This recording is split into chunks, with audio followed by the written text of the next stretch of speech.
Today is World Environment Day and I want to talk about a flesh-eating parasite. This week, the US Department of Agriculture has confirmed the first case of the New World screwworm in the United States since 1966. It was found in a 3-week-old calf in South Texas. The screwworm it's actually a fly, and the female lays her eggs in open wounds on living animals, and the larvae then burrow into the living flesh, not dead tissue, in living flesh. A full-grown steer can die within 10 days if the infestation goes untreated. Any warm-blooded animals has risk, so cattle, yes, but also wildlife, pets, occasionally humans.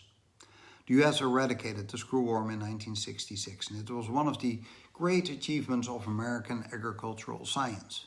So scientists had developed a technique. You breed male flies in a laboratory, then you sterilize them with irradiation, and then you release them by the millions from aircraft. Now those wild females, they mate only once. So if they mate with a sterile male, no eggs hatch. The population collapses. And the US declared itself screwworm free and then pushed the fly south through Central America and over decades, and until finally it was contained behind the Darien Gap in Panama, where it held for decades. And then it didn't. The fly breached the gap around 2022 and then marched north through Central America and Mexico. Scientists tracked it, they modeled its movement, and they predicted it would reach Texas in 2025 or in 2026. But here's the part that matters for World Environment Day.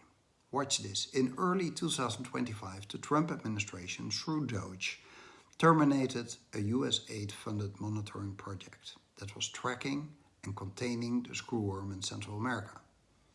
It was part of the UN Food and Agriculture Organization's Global Health Security Program. The cuts went out in late January 2025. Now, days later, the US also lifted a temporary ban on cattle import from Mexico. Monitoring eliminated, cross-border movement resumed. At the same time, the USDA's own budget for animal disease monitoring was also cut by about 15%, and the workforce lost thousands of employees. So the program covering screwworm surveillance across 22 countries and 160 laboratories was defunded. The fly is now in Texas.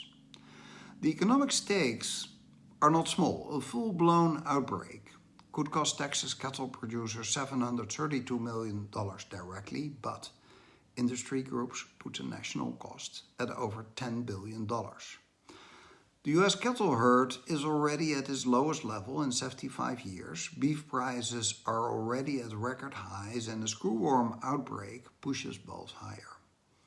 The USDA is currently releasing 4 million sterile flies per week near the Texas border, and that may sound like a lot, but experts say you need at least 500 million per week to push the fly back. 500, not 4.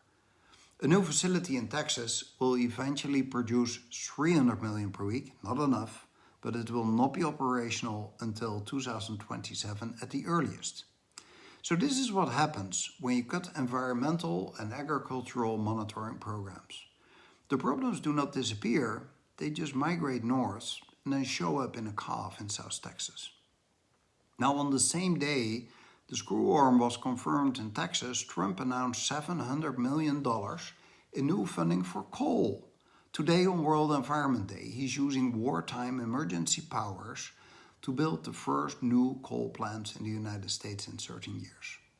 Coal produces more carbon dioxide than any other fuel, it's more expensive than solar and wind, and its workforce has declined from 173,000 to 40,000 in 4 decades.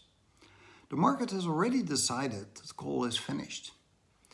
But the monitoring programs that track what happens when you stop paying attention to nature, those were cut. And that is the connection worth making on World Environment Day. Not between coal and climate in the abstract, between specific cuts and specific decisions and a specific parasite that is now burrowing into cattle in South Texas. Environmental monitoring is not bureaucracy. It is the early warning system. And when you cut it, the warnings still come. They just arrive as a crisis instead.